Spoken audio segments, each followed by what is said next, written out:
नमस्कार, मैं अंजना और आप देख रहे हैं खाकी वर्दी। आइए बढ़ते हैं आज की बड़ी खबर की ओर।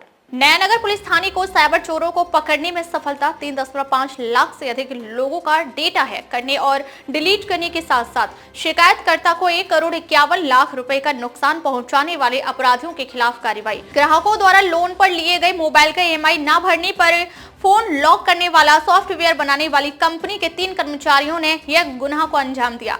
पुनर्मोन टेक्नोलॉजी प्राइवेट लिमिटेड और absolute soft system private limited company के मैजिक लॉकर सॉफ्टवेयर के मूल सोर्स कोड में छेड़छाड़ की गई और सर्वर में अनधिकृत पहुंच प्राप्त कर 3.5 लाख से अधिक ग्राहकों का डेटा हार्ड रीसेट यानी फॉर्मेट किया गया। कंपनी ने ग्राहकों को इस मामले में 1,51,00,000 रुपए का मुआवजा दिया। इसी कंपनी ने अपने कई सॉफ्टवेयरों का नाम बदलकर दूसरे नामों से बेचा था। कंपनी की प्रतिष्ठा को नुकसान से बचाने के लिए उन्होंने ग्राहकों को इतनी बड़ी रकम का भुगतान किया। नयानगर पुलिस ने गुने की तकनीकी जांच की और आरोपियों को उत्तर प्रदेश एवं विरार यानी मुंबई से गिरफ्तार किया गया। नयानगर पोलीस स्टेशनमध्ये फिर्यादी राज रामप्रसाद सिंग यांनी तक्रार दिली होती। त्यांची कंपनी आहे पुनॉन टेक्नॉलॉजी प्रायव्हेट लिमिटेड आणि absolute soft system private limited. या कंपनीचं मॅजिक लॉकर नावाचा ॲप आहे। त्या ॲपमध्ये अनधिकृत प्रवेश करून म्हणजे थोडक्यात हॅकिंग करून त्याच्यातला 3.5 लाख लोकांचा जो डेटा होता तो डेटा फॉर्मॅट केला होता, म्हणजे डिलीट केलेला होता आणि त्यामुळे फिर्यादी जवळपास 1,51,00,000 रुपयाचं नुकसान झालेलं होतं। यामध्ये आयो यांनी तपास व्यवस्थित केला आणि टेक्निकल ॲनालिसिस करून आपण 3 आरोपींना अटक केलेलं आहे। मनोज कुमार मौर्य, हिमांशु सिंग आणि चंद्रेश भारतीय हे 3 आरोपी आपण त्यामध्ये अटक केलेले आहे। त्यांची उद्यापर्यंत पोलीस कस्टडी आहे आणि त्यांच्याकडनं हॅकिंगसाठी वापरलेले मोबाईल, लॅपटॉप अशा वस्तू ज्या आहेत त्या आपण जप्त केलेल्या आहेत।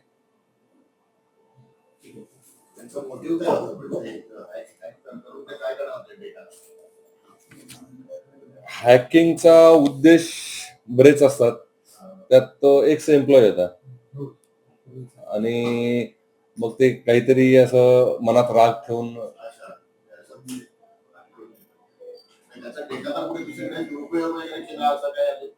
अजून डिलीट केला। तो डिलीट केल्यामुळे त्यांचं नुकसान झालं मोठं। डेटा रिकवर आता बघावं लागेल। ते झाला का? मागा ठाणे विधानसभा में संजय राउत के खिलाफ जूते मारो आंदोलन। शिवसेना शिंदे गुट ने सांसद संजय राउत के खिलाफ जूते मारकर विरोध प्रदर्शन किया।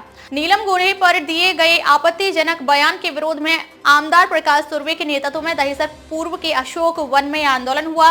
दिल्ली में 98वें अखिल भारतीय मराठी साहित्य सम्मेलन के दौरान नीलम गोरे ने कहा कि ठाकरे गुट की शिवसेना में 2 मर्सिडीज देने पर 1 पद मिलता था।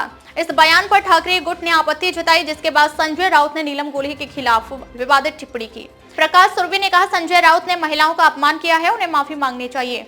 उन्होंने आगे चेतावनी दी कि अगर राउत मागा ठाणे आए तो उनके चेहरे पर काला रंग लगाया जाएगा।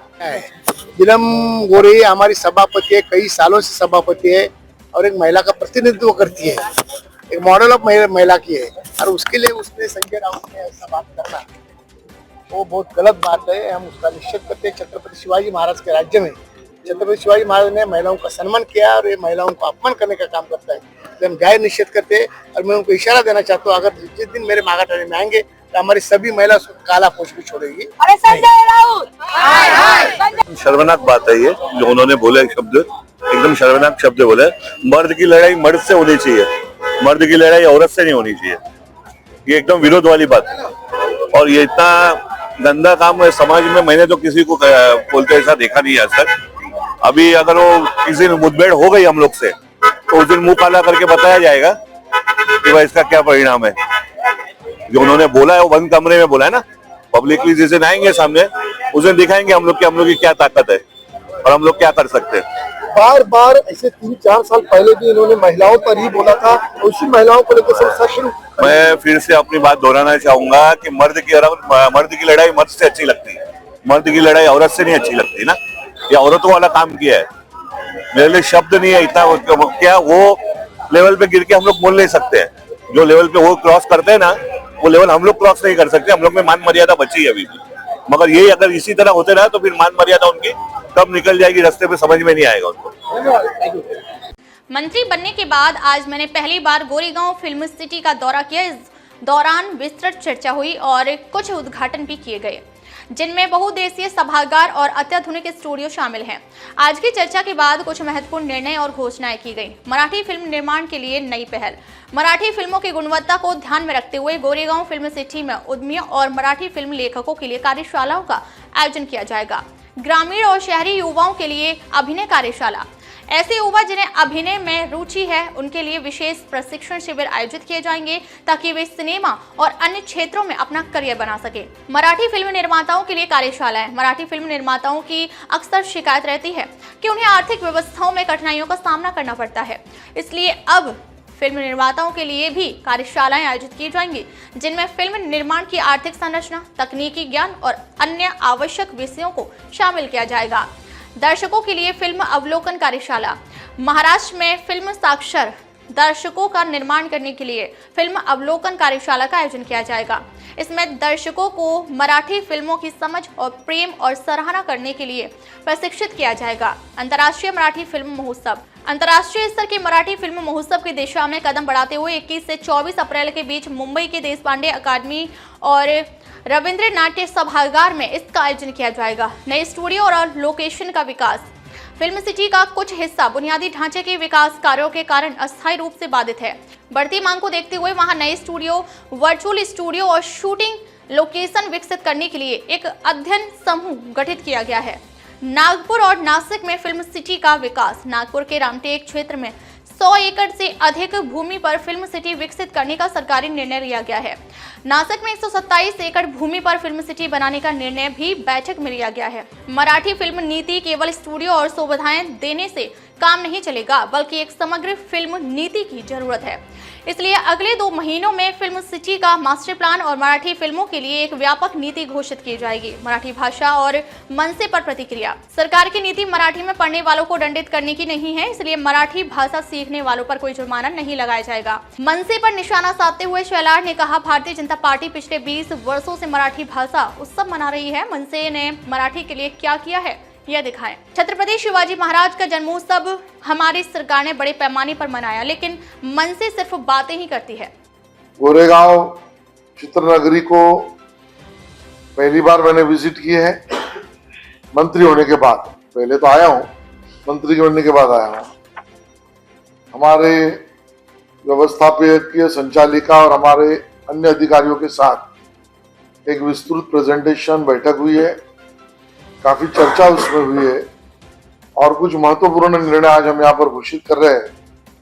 आज मराठी भाषा दिन भी है और इसके लिए मराठी फिल्मों के निर्माण के लिए जो फिल्म प्रोड्यूसर्स को, निर्माताओं को अड़चनों का सामना करना पड़ता है, उसके बारे में लगातार हमारी उनकी बातचीत हुई है और उस दृष्टि से पूरक प्रोड्यूसर्स के लिए, निर्माताओं के लिए हम अब सरकार की तरफ से यही चित्रनगरी में उनका वर्कशॉप लेंगे। साथ ही में मराठी चित्रपटों के लिए, फिल्मों के लिए जो लेखक हैं उनकी भी संख्या भी बढ़नी चाहिए और क्वालिटी भी होनी चाहिए। और इस दृष्टि से जो नए लेखक या लेखिकाएं आना चाहती है उनके लिए भी वर्कशॉप महाराष्ट्र सरकार चित्रनगरी में करेगा। नंबर 3, ग्रामीण इलाकों से भी बहुत सारे युवा युवतियां फिल्मों में अभिनय करने का करियर बना करके आना चाहती हैं। उनके लिए भी इसी चित्रनगरी में हम अभिनय यानी एक्टिंग की वर्कशॉप्स उनके लिए यहाँ पर आयोजित करेंगे। जब हम ये तीनों चीजें कर रहे हैं तो हमने ये भी सोचा है कि मराठी फिल्मों के तरफ और प्रति रसिकता बढ़े, ऐसे प्रेक्षकों के लिए भी हम वर्कशॉप करना चाह रहे हैं और उसकी शुरुआत हम करने वाले हैं। आज मराठी भाषा दिन है जिसका मैंने उल्लेख किया, और मराठी चित्रपटों के लिए हमने पहले ही घोषित किया था अंतर्राष्ट्रीय मराठी चित्रपट महोत्सव। आज हम उसकी तारीख घोषित कर रहे हैं। 21 अप्रैल से 24 अप्रैल तक मुंबई स्थित रविंद्र नाट्य मंदिर में ये अंतर्राष्ट्रीय मराठी फिल्म फेस्टिवल होगा। नासिक ये कवि कुसुमाग्रज इनकी जन्मभूमि है और जिनके कारण ही, जिनके स्मरण में ही, जिनके कार्य के कारण ही मराठी भाषा दिन हम बनाते हैं, वो नासिक में नए से फिल्म सिटी बनाने की प्रक्रिया को आज से हम जल्द गति देंगे। 15 दिन में उसका निर्णय भी करेंगे। सर मनसेने आज एक भूमिका स्पष्ट केली आहे, त्यांचं असं म्हणणं आहे की आम्ही अब तक के लिए बस इतना ही। फिर मिलते हैं एक ऐसी ही बड़ी खबर के साथ। तब तक के लिए नमस्कार और देखते रहिए खाकी वर्दी।